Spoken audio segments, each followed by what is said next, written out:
name is Dave Moronic. I'm here again from Global Synturf, the leader in the synthetic turf world.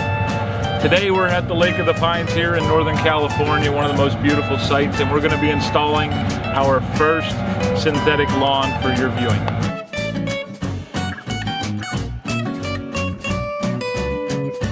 We're here at the installation for our installation video. And they come right over to the edge and they go, what a transformation, and it is. Yeah. Because this You know what we should do is when we really built the sign, we should actually put a before and after picture. We should. The first step is obviously excavating out the area. What we do is we take out 4 to 6 inches of whatever's there existing, whether it be rock, the grass, whatever it may be. We're going to excavate 4 to 6 inches out before we start bringing in and importing in our subbase. Okay, after excavation, we've taken out the existing earth. The next step is we're going to put down a wire mesh. Wire mesh is not required in every single area, but it is definitely advantageous if you're in an area where you might have moles or groundhogs or any type of those little pesky rodents that neither you or I like. Okay, so after we lay the wire mesh for that rodent problem that we've got, we're going to start bringing in our road base.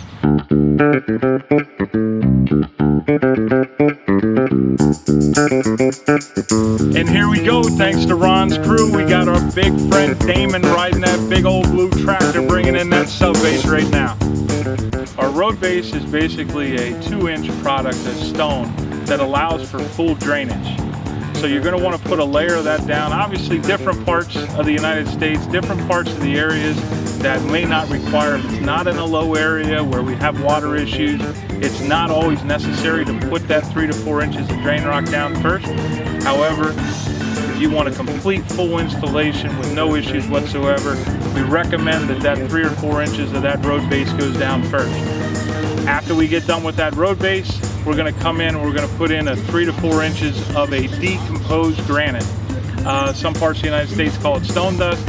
Basically what we want is we want a 3/8 minus product that goes on top, that compacts real tight, but also is really smooth on the surface so you don't feel any type of bumps or any type of inconsistencies on that product.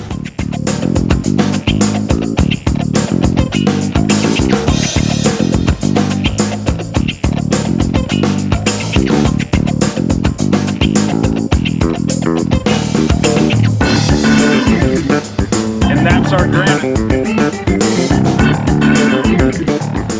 Okay, so after we bring in and import all the sub base, obviously you can see now our next step is we're going to rake that area. We use the long landscape rakes to get a nice even layer across the whole expanded area. So we're going to go ahead and rake it fine, rake it nice and perfect to bring in the perfect contours into the sub base. So after we get done with the raking, the next step is obviously a very, very important step because the foundation, the turf is only as good as the foundation that's underneath it. So after we rake it out smooth and we have this area perfect, we're going to run our plate compactors over top of the surface, which brings it to 95% compaction. So it still allows for full drainage, but it's a full, perfect, smooth surface for laying the turf on top. So as far as the patio, obviously we're going to go ahead and make this thing perfectly level. So we're going to lay out our beams, we're going to take our 2x4s and screed that thing perfectly flat. And just so you know, as construction is going on as far as from start to finish, the compaction again is a very, very important step. So it's a constant step for us. So as you can see, we're still going to be coming around. We're going to be running that plate compactor on top. We're going to be hosing down the area to give a real nice tight fit to the sub base. And we're going to be raking in case there's any type of imperfections. So it's a constant effort to make sure that that base turns out perfect.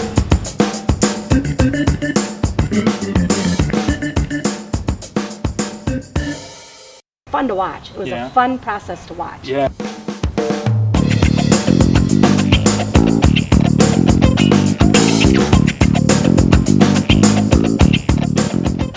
Another very important step is as far as the process of putting the base in.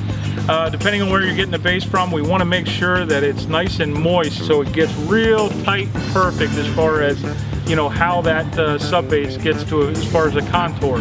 So when we run that plate compactor over it, we have to have plenty of water in there to make it almost like a cement type of sub base. And as you know, contractors, distributors, homeowners, landscapers, when we're preparing this sub base, we've got to make sure that we have proper runoff drainage when we're preparing this sub base. So when we do our contours, we want to go ahead and make sure that that sub base is running off into an area where we want the water to run. Okay, this is what we've all been waiting for. That sub base, that whole process, when we go to put these things together, that sub base, which is just as important as when we put this turf on, we are now finished and we're ready to move on to my favorite part. The GST, second to none in the industry, turf is coming.